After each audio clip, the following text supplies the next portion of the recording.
solução dada pelo Código atual, pelo Código 73, era suficiente. Mas aí vamos ver.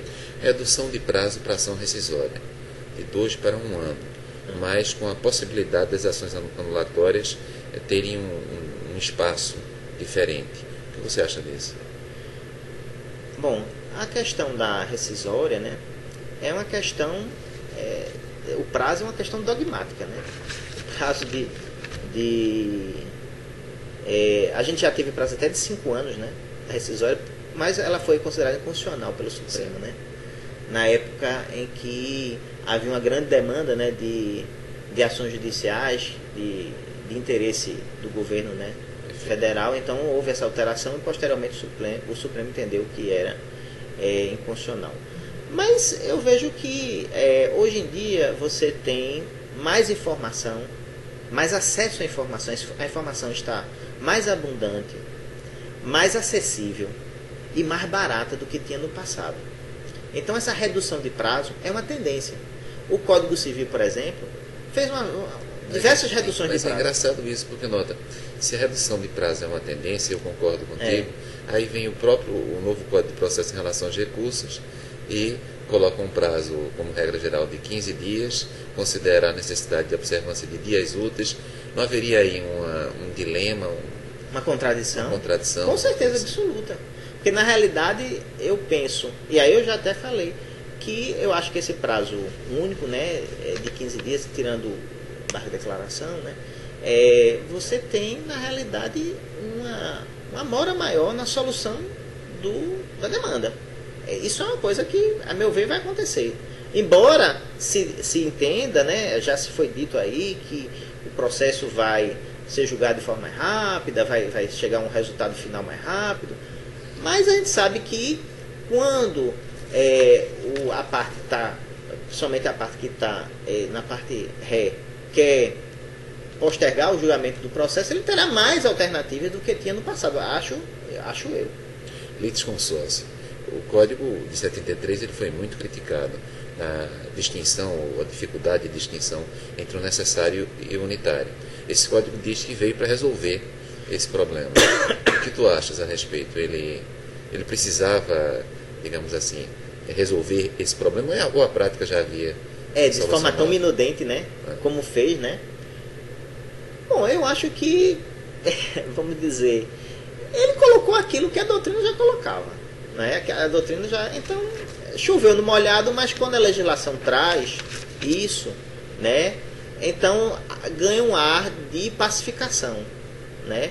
Assim, às vezes a gente pensa, poxa, isso já estava sendo resolvido. Tem até um dispositivo, achei interessante, né? Que eu acho que tem alguns dispositivos do código que são desnecessários, né? Eu poderia apenas citar um e aí poderia ver se é necessário ou não, né? O artigo 218 no parágrafo 4º do Código de Processo diz que será considerado tempestivo o ato praticado antes do termo inicial do prazo.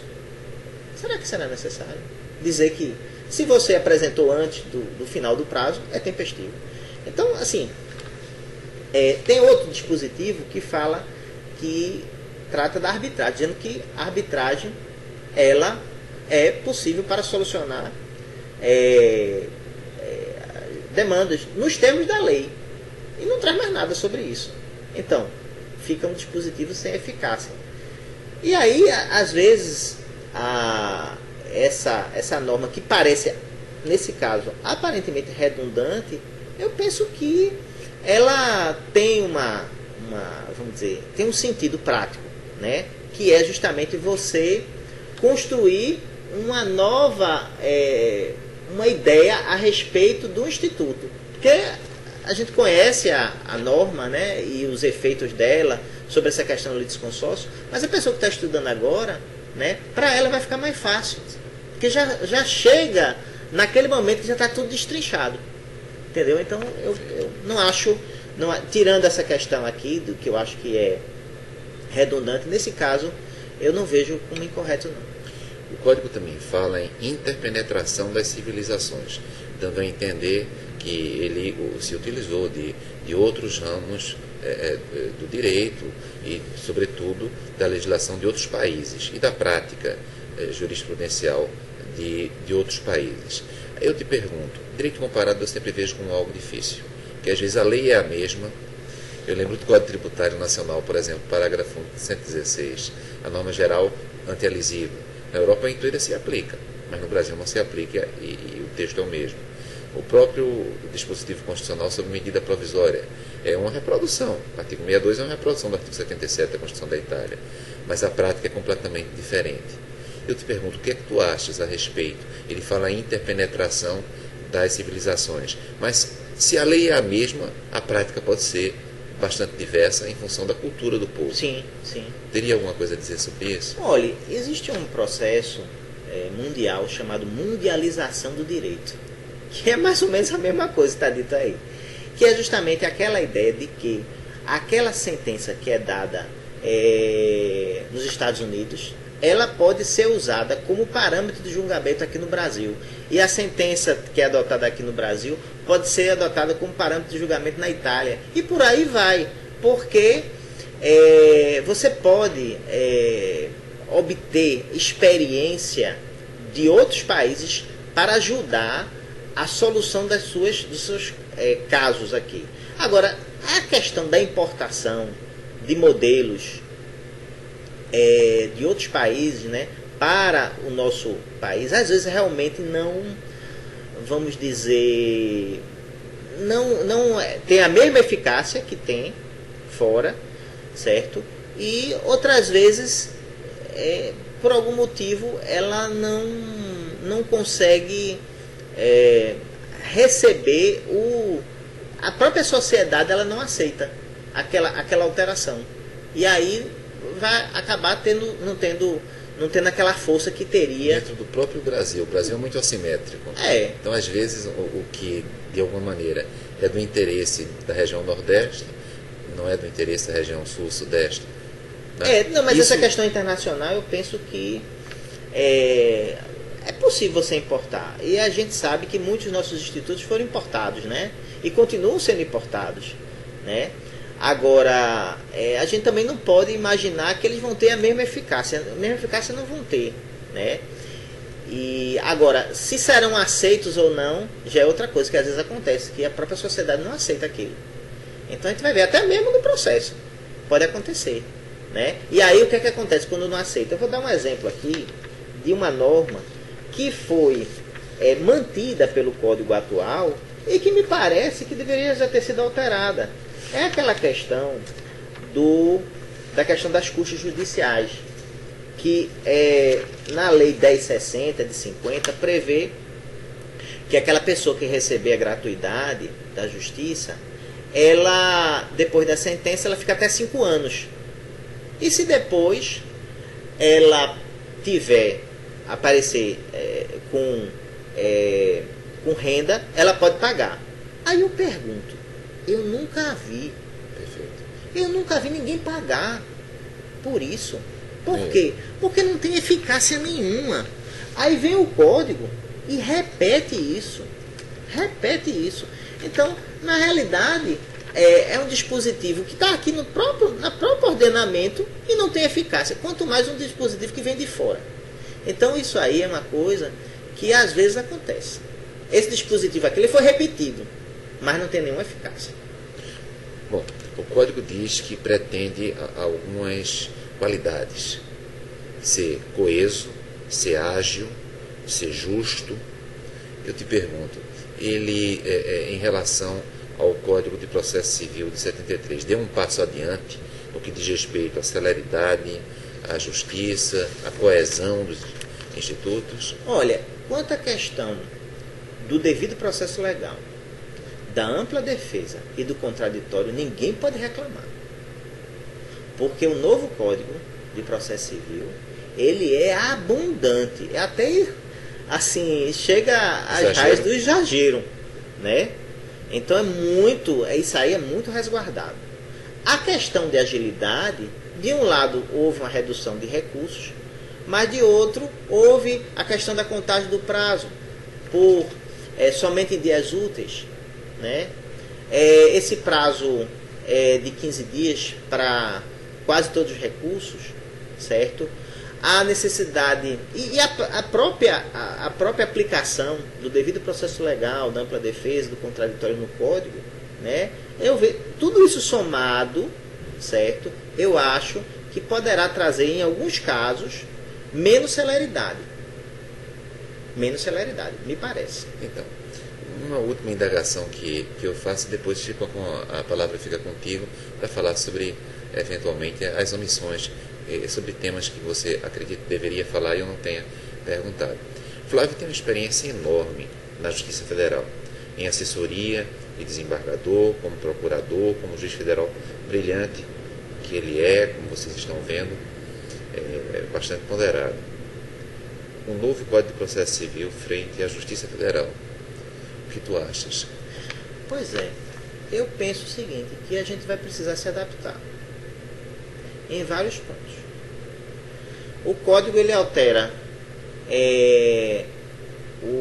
a organização dos processos que serão julgados, né? Teremos necessariamente que ter uma lista por data de conclusão, e aí até se discute, né, se essa lista não ficaria melhor com data de distribuição ou combinado data de distribuição com data de conclusão. Me parece que seria o melhor você combinar data de distribuição com data de conclusão, certo? Porque às vezes você tem um processo... Explica um pouquinho isso para quem não trabalha diretamente com o assunto. Porque a distribuição é o momento em que a parte ela apresenta o processo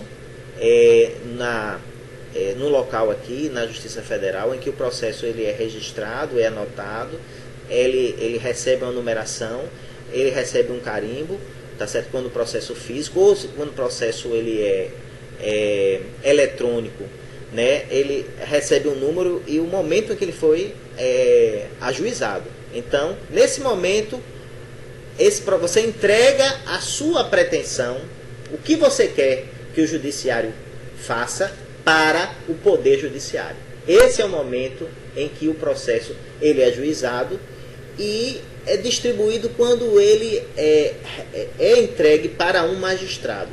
No Código atual, como no Código anterior, essa distribuição, que ocorre posteriormente ao ajuizamento, ela tem uma norma que ela retroage para o momento do ajuizamento para fins de, por exemplo, contagem de mora, né, para incidência de juro, por exemplo. Então, esse momento é o momento em que o processo ele é ingresso aqui na Justiça. E o momento de conclusão é o momento em que o processo ele está pronto para ser julgado.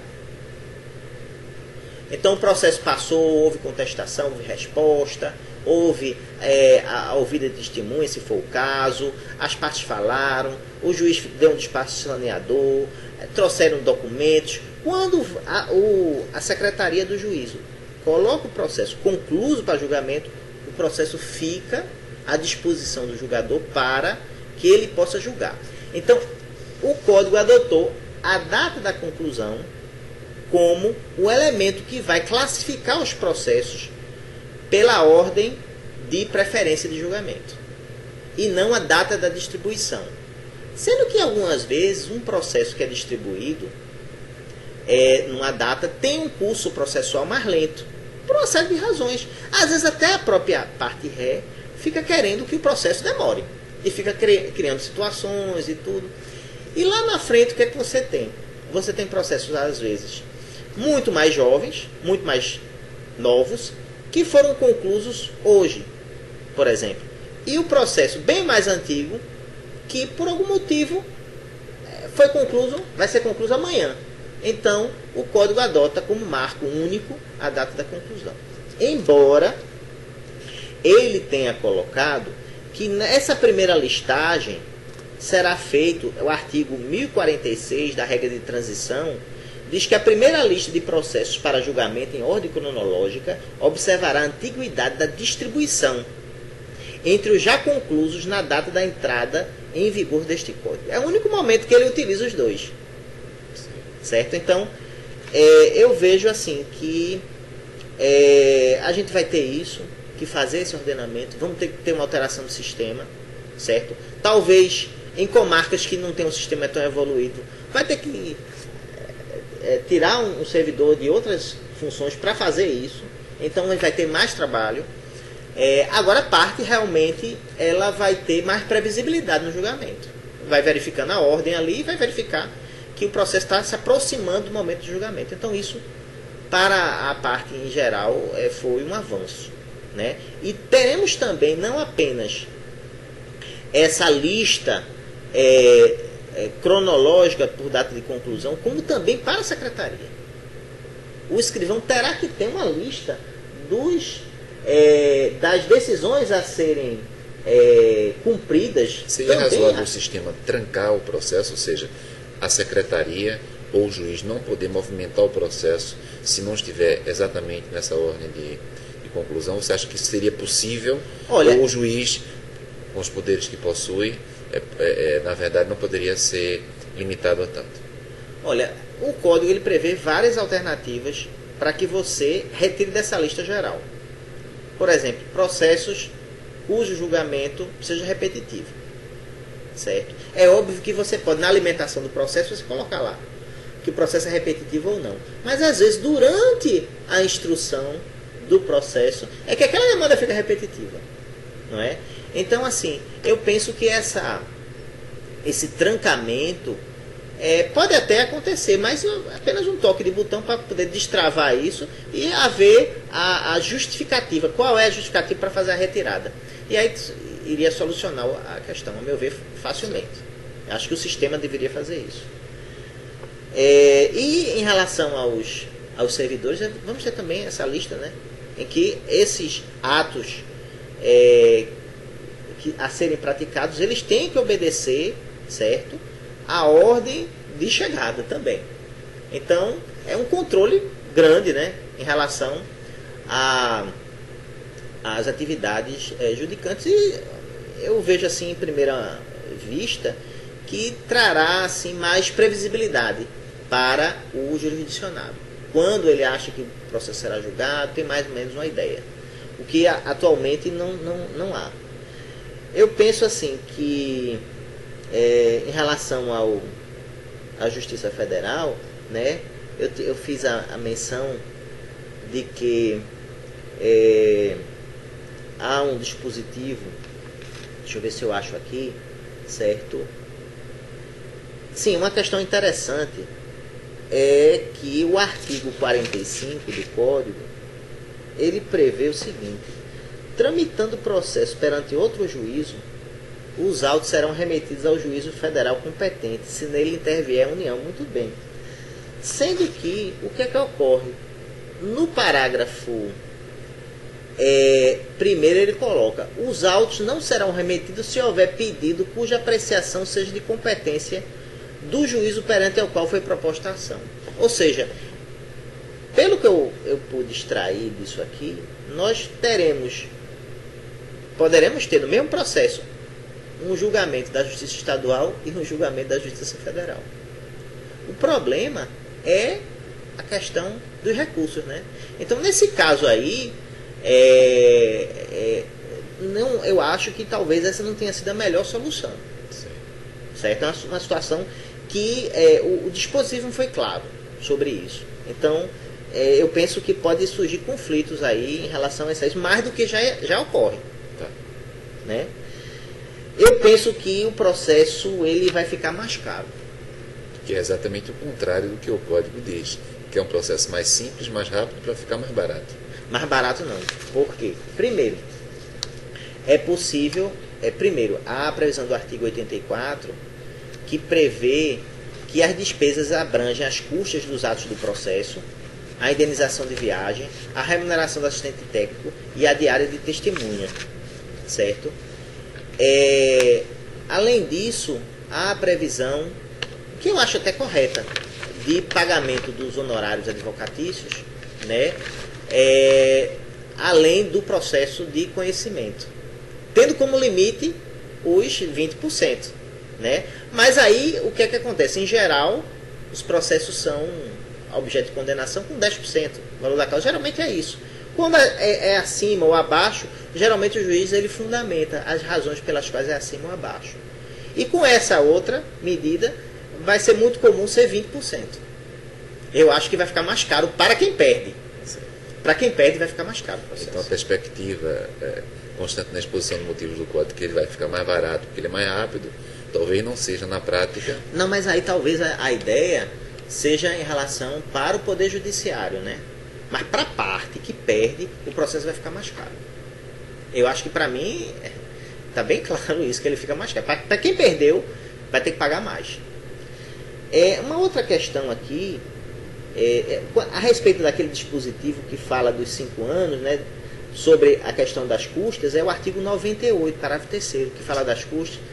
Se a pessoa não tiver condições, aí fica 5 anos o processo pendente. Eu acho até que esse dispositivo ele vai colidir com o princípio da duração razoável do processo. Certo. Porque o processo vai ficar 5 anos esperando numa prateleira ou no sistema, para depois você mandar ouvir o interessado ou o Ministério para dizer se a pessoa tem ou não tem condições. Vai ter que intimar essa pessoa para dizer a condição dela. Então, é um dispositivo, como eu disse, que não tinha eficácia no passado. E tende a continuar assim. Tende a não ter eficácia no momento. Então, nesse caso aqui, é uma crítica que eu faço aqui a esse dispositivo, que é uma norma da década de 50. É a Lei 1060 de 50, que foi, assim, reproduzida em boa parte aqui nesse artigo 98, parágrafo 3º. Uma outra questão que me parece interessante é a questão da decisão que revoga a gratuidade prevista no artigo 102. É o seguinte, a lei ela não solucionou uma coisa que me parece importante, que é o seguinte: quando você tem uma causa em que a parte pede a gratuidade, não é examinado na sentença, não houve embargo de declaração, e aí quando chega lá na frente, a parte entra com recurso e não recolhe as custas. Há vários entendimentos sobre isso. Há quem entenda que a parte que está deserto o recurso, há quem entenda que ficou subentendido que foi aceito, e há quem entenda que tem que intimar a parte para falar. E o código foi omisso nisso. Nesse ponto aqui o código foi omisso, que eu acho que poderia ter falado. Uma questão interessante também é a questão da vista dos autos e do acesso aos autos, certo? Primeiro, a vista dos autos apenas para o procurador. Isso aí foi bom. Foi bom porque a gente sabe que tem alguns cartórios, né, que dá acesso do processo para a parte, né? É uma espécie de vista, tem acesso, e aí vai tirar as cópias dele. Pelo código, essa vista, né, mesmo que seja por um curto período, ela só pode ser feita para o procurador. É interessante, isso interfere diretamente na rotina daqui, dos cartórios. Agora, e é interessante que ele estipula um prazo de 2 às 6 horas para que o processo possa ficar com o procurador e ele retornar. Imagine você como advogado que vai no cartório pegar o processo. Quando chega, diz, não, ele levou o processo agora. O outro procurador, mas o prazo está para mim. Não, mas ele tem direito. E você vai ter que ficar aqui esperando durante horas até que o outro procurador devolva o processo, quando já estava aberto prazo para você. Eu penso que há uma solução para isso. A solução seria o seguinte: que até 6 horas antes do fechamento do cartório é possível abrir vista. É possível abrir vista para outra parte, quando tem o prazo aberto. Por quê? Porque ele não tem um limite de 6 horas. Aí o que é que vai acontecer? A parte que vem retirar o processo, o advogado que vem retirar o processo, ele deve fazer a retirada do processo no final das 6 horas, ou seja, no final das 6 horas do fim do prazo. Se o cartório fecha às 18, então ele tem até de 12 horas em diante, ele teria o processo sempre à disposição dele. É o que eu vejo para solucionar esse problema criado aqui. Mesmo assim, a gente vai ter alguns problemas com isso. Parte não devolve, tudo. O código diz que... Eita, desculpe.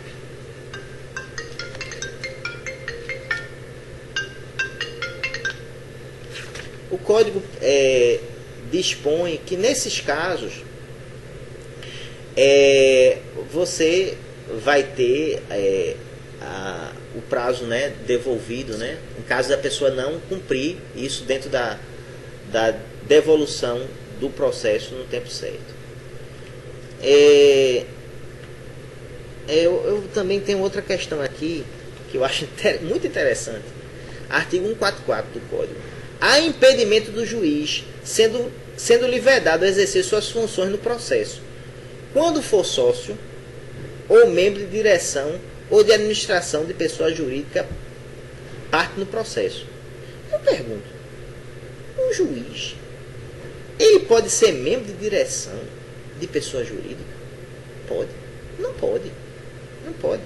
A LOMAN, no artigo 36, veda que o juiz ele possa exercer o comércio, participar de sociedade comercial, e por aí vai. Exercer cargo de direção. Então, para salvar o dispositivo, eu colocaria, quando for sócio, ou tenha sido no passado, né? Ou tenha sido membro, né? Aí seria algo permanente? Esse impedimento seria eterno? Eu acho que sim. Porque aí ele como ele participou ali, ele pode efetivamente ter algum tipo de interesse. Independentemente do tempo. É o tempo, porque às vezes você recebe lucros tempos depois. Sim. Né? Então, eu vejo aqui o impedimento, mas eu vejo que é uma falha de redação certo. Aqui, assim. Uma outra questão que me causou assim surpresa é que o seguinte, o artigo 178 ele fala assim: o Ministério Público será intimado para no prazo de 30 dias intervir como fiscal da lei, como fiscal da ordem jurídica nas hipóteses previstas em lei ou na Constituição Federal nos processos que envolvam. Veja bem, esse artigo ele é autônomo, certo? O Ministério Público será intimado para no prazo de 30 dias intervir como fiscal da ordem jurídica. Ele vai ter 30 dias para falar no processo. Se ele vai intervir ou não. Muito tempo, né? É muito tempo, né? Se você tem os prazos, que são 15 dias, você vai dar 30. Aí alguém pode dizer, não, mas os prazos para o Ministério Público são em dobro, aqui é um prazo específico. Mas não é para ele apresentar uma defesa, não. É para dizer se tem interesse ou não. Certo? E aqui surge uma outra questão. E nos processos que envolvam interesse público ou social? Ora, na Justiça Federal, todas as demandas, de forma direta ou indireta, há interesse público e social. Certo. A gente está trabalhando com demandas da União, suas entidades autárquicas, fundacionais, sociedades, empresas públicas. Então, sempre haverá interesse público e social. Aqui há um dispositivo no artigo que diz o seguinte, que o fato de ser o fato de ser fazenda pública não implica necessariamente que o Ministério Público terá interesse. Mas aí eu pergunto, será que a gente tem que abrir vista ao Ministério Público de tudo? E mais, se a gente não abrir vista, o Ministério Público com certeza poderá posteriormente alegar que haverá que houve nulidade, e está certo. Então, será que isso ajuda na celeridade do processo? Eu pergunto.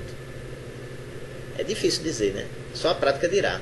Mas, em princípio, é uma forte tendência dizer que não, né? Exato. Uma outra questão aqui, que aí me parece assim muito interessante. As unidades do Poder, o artigo 198, as unidades do Poder Judiciário, e aí eu estou pensando diretamente na Justiça Federal, certo, deverão manter gratuitamente à disposição dos interessados equipamentos necessários à prática de atos processuais e à consulta e ao acesso ao sistema e aos documentos dele constantes. Será admitida a prática de atos por meio não eletrônico no local onde não estiverem disponibilizados os equipamentos previstos no caput. Quer dizer, nós teremos que ter aqui, né, já para a Justiça, não, isso não é a OAB não, é a Justiça. O Poder Judiciário vai ter que disponibilizar gratuitamente esses equipamentos. E aí vem um outro problema. A gente não tem atualmente isso. Na verdade, a gente faz um convênio com a OAB, né? Talvez esse convênio resolva. Mas vem uma outra indagação. Sim, mas se aparecerem mais pessoas do que equipamentos, como é que faremos? Qual o limite disso? Certo? E lá na sessão judiciária, na vara lá de Oricuri, quantos equipamentos a gente precisa deixar à disposição?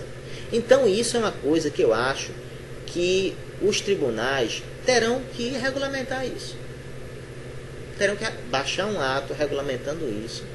Porque aí para você ter critérios uniformes de como tratar sobre isso aqui. Então é uma questão assim bastante interessante.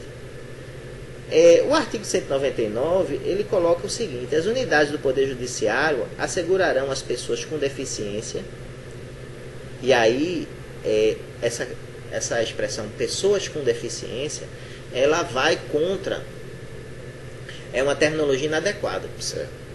Né? Isso já mudou muito, mas o último tratado a respeito disso identifica pessoas portadoras de necessidades especiais. Né? Eu posso até estar equivocado. Não, acho que não, acho que está. Né? Se houver coisa mais nova. Mas a última informação que eu tenho é essa. Então já tem esse vício aqui.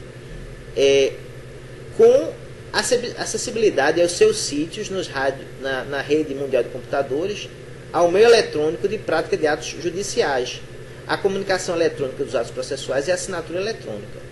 Então você terá que ter um mecanismo no sistema que permita acesso para, por exemplo, portadores de que não tenham capacidade visual. Certo? Flávio, está sendo ótima a exposição, mas a gente tem um limite de tempo. Pois é.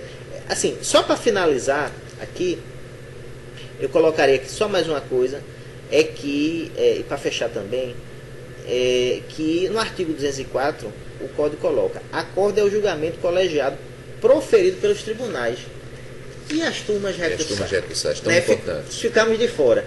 Então, assim... Lembrando que o nosso amigo Flávio é um julgador de turma recursal aqui federal que tem uma importância, não é? Era bom que isso ficasse bem gizado. Às vezes o processualista esquece. As turmas recursais na Justiça Federal, não é? Os juizados especiais federais, eles têm uma importância extremamente significativa hoje em dia no Poder Judiciário Federal. Bem, eu queria apenas dizer que assim, esse foi assim uma primeira olhada do novo código, né? Foi recentemente publicado, e eu assim esperei que o código fosse publicado para me debruçar sobre ele, porque há alterações muitas vezes, né? No legislativo, e agora está acessível. É uma primeira olhada, e essas observações que eu fiz, pode ser que pontualmente eu mude uma coisa ou outra de acordo com a evolução da leitura que eu fizer no código. Eu agradeço muito o convite do professor, do juiz Elorém, do estudioso aqui em processo e direito tributário, bastante conhecido, né? E assim, muitas vezes o que eu coloquei aqui foi muito menos como doutrinador, né? Mas mais como prático, certo, do processo no caso concreto. Então muitas vezes a minha abordagem foi nesse sentido. Espero que de alguma forma esse nosso papo aqui possa ajudar o conhecimento do código e a interpretação das suas normas. Quero agradecer também, Flávio. Afinal de contas, eu penso assim, todos sabem que teoria e prática completam-se. Acho que a teoria precisa ter olhos bem abertos para a prática. Aquela ideia de que a teoria na prática é outra é um equívoco. A teoria ela precisa estar atenta à prática, e a prática também é a teoria, vasos comunicantes. E por isso eu acredito que a tua exposição, a tua colaboração nesse ciclo de estudos foi extremamente proveitosa. Bem, obrigado, Flávio. Obrigado também.